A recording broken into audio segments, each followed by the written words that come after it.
I'm Beatriz Colomina. I'm a professor of architecture at Princeton University, originally from Spain.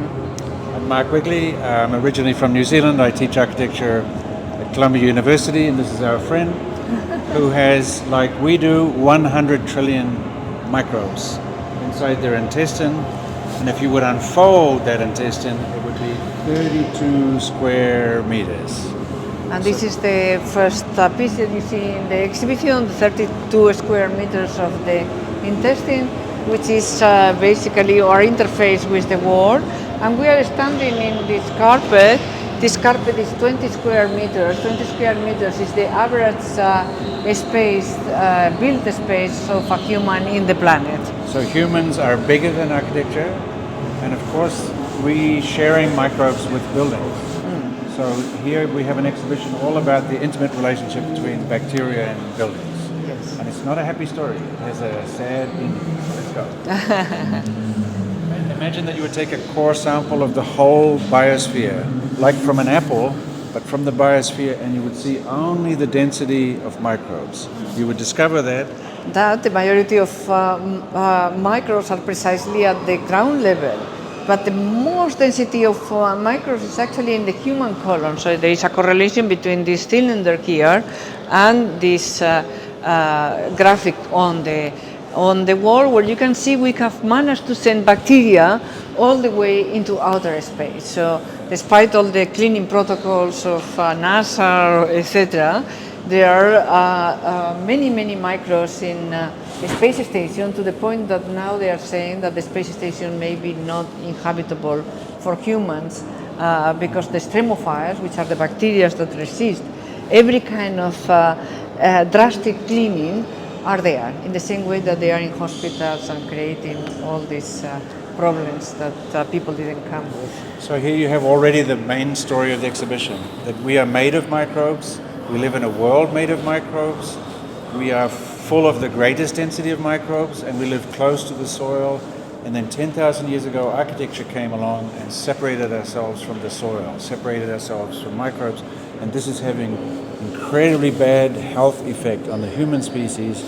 And our contribution to inequalities is to say inequality just means poor health.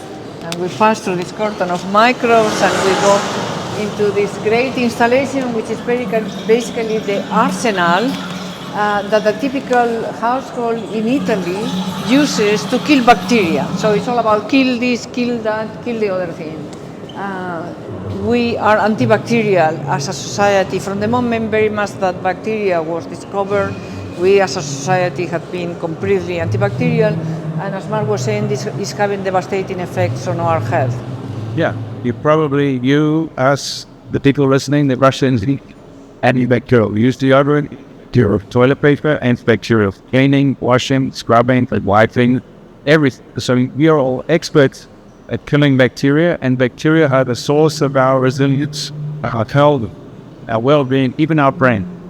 First of all, we have here the film of Liz Diller, which is all the cleaning protocols that Triennale puts in place to eliminate bacteria, and of course they don't succeed. There is always bacteria in the space. Here we have the first structures in the Neolithic when we first went indoors, and the moment that we went indoors, we created the conditions for the suicides that didn't exist before.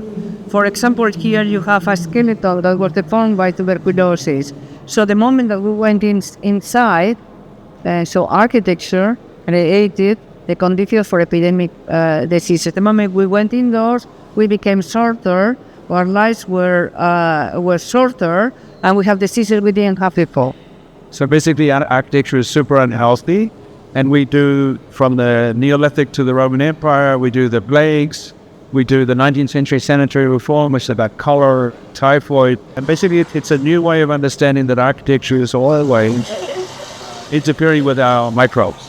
The end result, we're going to go fast, you'll see at the end, since we had architecture, and antibacterial resistance has gone up equally fast.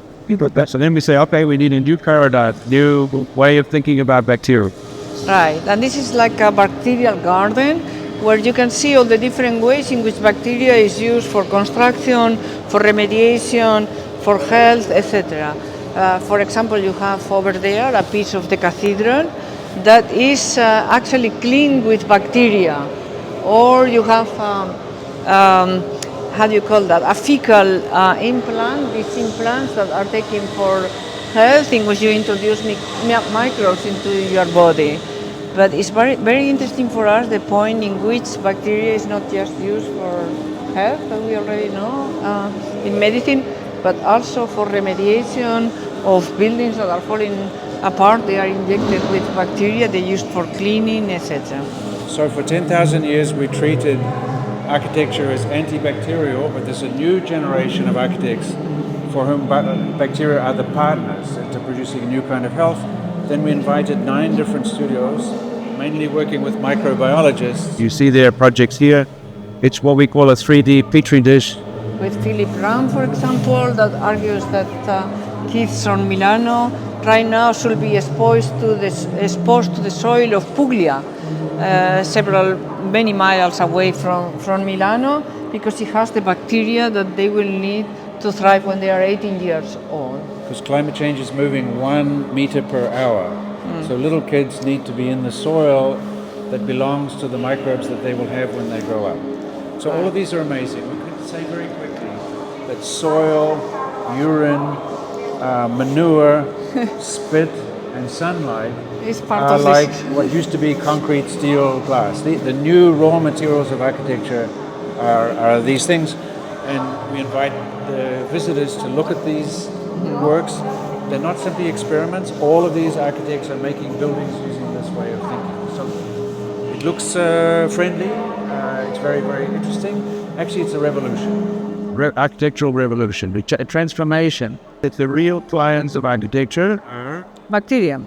Bacteria have been for a long time the clients of modern architecture. You have Ecologic Studio, Rachel Armstrong, Andres Hake, and so many, Daniela Mitterberger, they're fantastic studios working in collaboration with bacteria. So this is the area of our exhibition where contemporary architects and artists are presenting their work in collaboration with bacteria. That's it.